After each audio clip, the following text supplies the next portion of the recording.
The year is halfway gone. How did that happen? And what am I going to try to read before it's all over and done?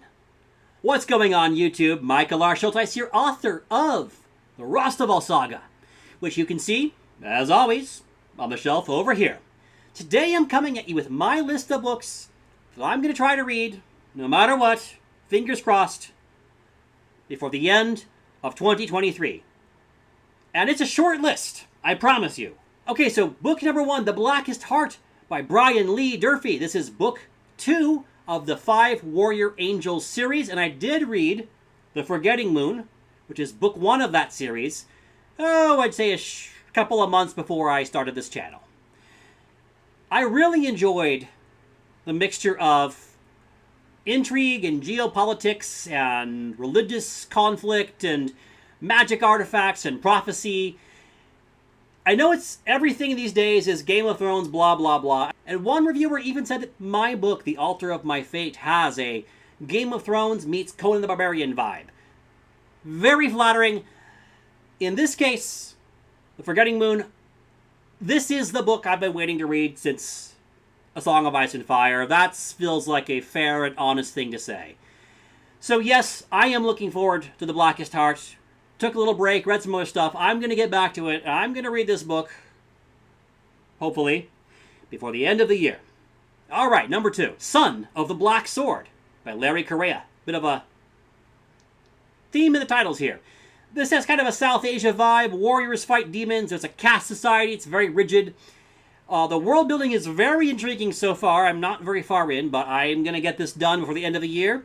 I've been wanting to read some Larry Correia for a bit now, kind of on and off. Like, oh yeah, that guy exists. I should read his books. So, we're going to try and get this all wrapped up before the end of the year. All right, book 3, The Prophet of Edan by Dr. Philip Chase. This is book 2 of the Edan trilogy. I'm reading The Way of Edan. I'm enjoying The Way of Edan very much.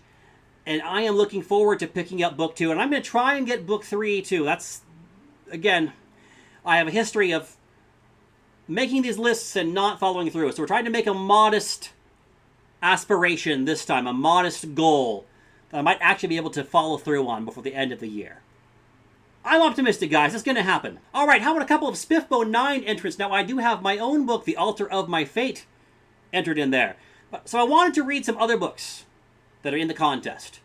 Maybe help some people out a little bit. So, book number 4 in my list here, The Bone Spear by Alexander Lane. Now, I don't know much about this. There's a ex-hero who wants to die, and there's a seraph who makes him undying and immortal and gives him a second chance, and looks pretty cool. I think this one could be pretty engaging. I've not cracked it open yet, but you know what? I'm optimistic. Okay, we have book 5, A Low Country by Morgan Shank. Kind of a Wild West vibe to this one. Now, I am a bit of a sucker for anything frontier. It doesn't have to be the American frontier, but it totally can be. I love that sense of exploration and adventure and danger and possibly making your fortune if you don't die along the way. So I don't know too much about this one. I've not started reading it yet. But it looks like it's a rescue story. And a lot of adventures, a lot of dastardly characters along the way. I'm going to be optimistic about this one. I think this one might be a lot of fun. So that's it. We're trying to keep this modest and maybe doable with all the books that I'm trying to write myself. So how about you? What is on your by the end of the year TBR? Do you have any of these books on your list? Let me know. And hey, if you could throw me a like and subscribe, that'd be amazing. It really helps to grow the channel when you do that. Thank you so much for watching, and I will hope to catch you on the next video.